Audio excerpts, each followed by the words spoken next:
Okey, jom kita selami topik ni. Selamat datang ke penerangan visual kita untuk hari ini. Pernah tak bila anda tengok sayur-sayuran segar tersusun cantik kat pasaraya, anda terfikir macam mana agaknya sayur ni boleh sampai ke sini dengan keadaan yang sangat perfect? Jarang kan kita terfikir pasal ekosistem gergasi kat belakang tabir tu. Jadi hari ni, kita nak bongkar satu jentera yang luar biasa, macam mana Lembaga Pemasaran Pertanian Persekutuan atau FAMA di Cameron Highlands mengubah corak pertanian tanah tinggi tempatan dan membawanya terus ke pasaran global.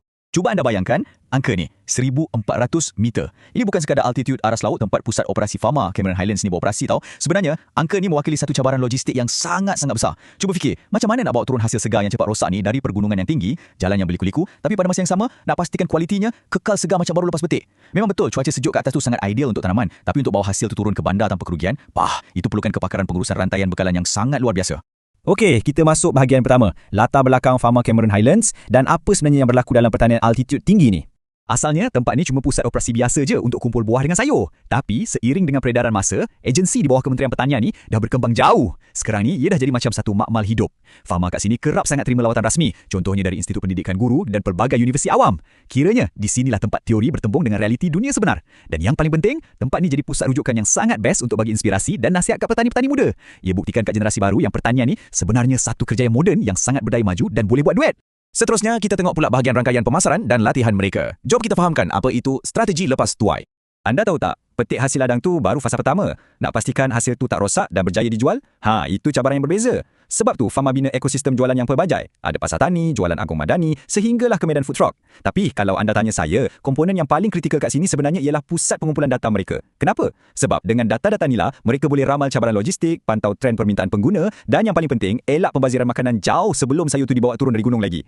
Diorang tak main teka-teka atau jual sembrono tau. Semuanya dipandu oleh analisis yang tepat. Rahsia macam mana hasil tanaman ni boleh tahan lama sebenarnya terletak pada satu proses yang dipanggil GPL, iaitu penggradan, pembungkusan dan pelabelan. Inilah mekanik dan nadi sebenar di sebalik kerja lepas tuai FAMA. Bila sayur sampai je kat pusat mereka, sayur tu wajib digradekan untuk tentukan kualiti, lepas tu dibungkus betul-betul untuk kurangkan risiko rosak masa dalam lori dan akhirnya dilabel supaya mudah dikesan. Percayalah, tanpa sistem yang teliti macam ni, segala penat lelah petani tu boleh lebur macam tu je disebabkan masalah logistik yang memang tak dapat dielakkan. Ini jugalah asas sebelum mereka guna teknologi lepas tuai yang lebih canggih yang saya akan ceritakan sekejap lagi.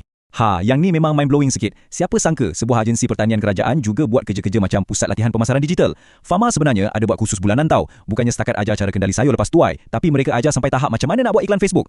Ini memang satu strategi yang sangat genius dan nasihat praktikal untuk golongan petani muda sekarang. Bila kita lengkapkan anak-anak muda ni dengan kemahiran digital, mereka boleh terus tawan pasaran, boleh potong orang tengah dan confirmlah perniagaan pertanian mereka jadi jauh lebih menguntungkan. Macam itulah cara nak bersaing sekarang ni. Okey, mari kita beralih ke bahagian ketiga, memperkasa petani kecil dan macam mana FAMA memainkan peranan menjamin pasaran untuk mereka.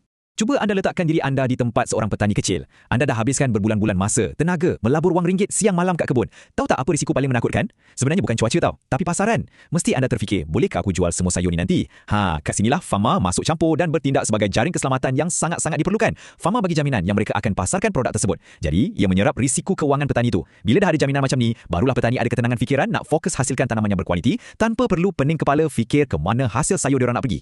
Dan jaminan pemasaran ni, ia tak terhad dalam negara kita je tau. Benda ni lah yang paling saya nak anda tengok. Kita bermula dengan titik peluh seorang petani kecil kat ceruk tanah tinggi Cameron Highlands, tapi hasil mereka tu terbang merentasi benua terus ke Timur Tengah. Nak eksport barang mudah rosak sampai ke Timur Tengah ni perlukan pengendalian lepas tuai yang memang tahap world class, supaya sayur tak lembik masa dalam perjalanan logistik yang berjam-jam lamanya tu. Ini bukti yang paling nyata macam mana agensi tempatan kita boleh angkat ekonomi berskala kecil menjadi satu rantaian bekalan antarabangsa yang berjaya pecahkan tembok halangan logistik global. Hebat kan? Untuk bahagian terakhir ni, jom kita tengok dengan lebih terperinci lagi perjalanan sebiji tomato melalui proses 4 langkah yang teliti ni. Kualiti bertaraf dunia ni tak akan wujud tanpa 4 langkah wajib ni. Langkah 1, belian terus dari ladang. Wakil FAMA tak tunggu, diorang terus turun padang untuk pastikan kesegaran buah seawal yang mungkin. Langkah 2, pembersihan buah. Ini wajib untuk jamin kebersihan mutlak. Langkah 3, pengasingan. Kat sinilah magic teknologi lepas tuai tu berlaku. FAMA guna teknologi infrared. Bayangkan, teknologi ni boleh imbas ketumpatan kat dalam tomato tu dan tahap kemanisan dia tanpa perlu picit atau rosakkan buah tu langsung. Canggih kan? Memang confirm hanya buah yang paling solid je yang akan dihantar ke luar negara. Dan akhirnya, langkah 4, pembungkusan. Tomato-tomato istimewa ni dilindungi sepenuhnya, sedia untuk tempuh perjalanan beribu batu ke pasaraya mewah antarabangsa. Jadi bila kita tengok keseluruhan operasi gergasi ni, dari puncak gunung yang sejuk sampailah ke rak pasaraya berhawa dingin, ia sebenarnya satu jentera ketepatan logistik yang sangat menakjubkan. Untuk penutup penerangan kita kali ini, saya nak tinggalkan anda dengan satu persoalan. Lain kali bila anda pergi kedai dan pilih sebiji tomato merah yang nampak cantik sangat tu, cuba anda fikir sejenak. Agak-agaknya, berapa banyak tangan yang dah sentuh tomato tu, teknologi apa yang dah lindunginya, dan berapa banyak cabaran logistik yang dah ia rentas sebelum ia dipotong segar di atas pinggan makan anda. Sesuatu yang sangat berbaloi untuk kita renungkan. Terima kasih sebab sudi luangkan masa bersama dalam penerangan visual kita hari ini dan teruskan sifat ingin tahu anda. Selamat sejahtera kepada Dr. Fairuz dan rakan-rakan. Saya Mandy Marius, saya dari kumpulan 4T. Saya ingin membuat refleksi mengenai lawatan ke FAMA Cameron Highlands pada tempoh hari. Pertama-tama, Saya mendapat ilmu pengetahuan mengenai proses pengendalian lepas tuai. Selain itu, saya juga mendapat pengalaman baharu dalam proses pengendalian lepas tuai bagi buah tomato, termasuk kaedah penggredan, kaedah pembungkusan dan juga kaedah penyimpanan yang betul untuk menjaga dan meningkatkan kualiti serta kesegaran bagi buah tomato sebelum dipasarkan. Semoga lawatan seperti ini akan dilanjutkan lagi dan diperbanyakkan agar generasi akan datang mendapat lebih pendedahan mengenai proses pengendalian lepas tuai secara depan-depan. Terima kasih. Salam sejahtera kepada dokter. Saya Ketty Hufalasan dan timbulan ini. Ini merupakan refleksi saya semasa lawatan ke Pama di Cameron Highland. Lawatan ke Pama di Cameron Highland ini yang memberikan pendidikan kepada saya berkaitan dengan pengurusan lepas tuai pada buah tomato, dan saya dapat melihat sendiri bagaimana dokter memperkuat seperti pembersihan, penggredan, penuntutan, penyimpanan sebelum ia dipasarkan. Saya juga mengetahui perumahan Pama yang membantu memasarkan si tangan dan memastikan kualitas hasil produk sebelum ia dipasarkan. Oleh itu, saya berharap lawatan seperti ini akan diadakan lagi di masa akan datang. Okay, Assalamualaikum warahmatullahi wabarakatuh. Nama saya Dula Sri Adlan. Okay, refleksi saya iaitu untuk lawatan yang dan hari ini. Lawatan ini berjalan agak lancar. Semuanya memberikan banyak manfaat bagi diri saya dan rakan-rakan semua.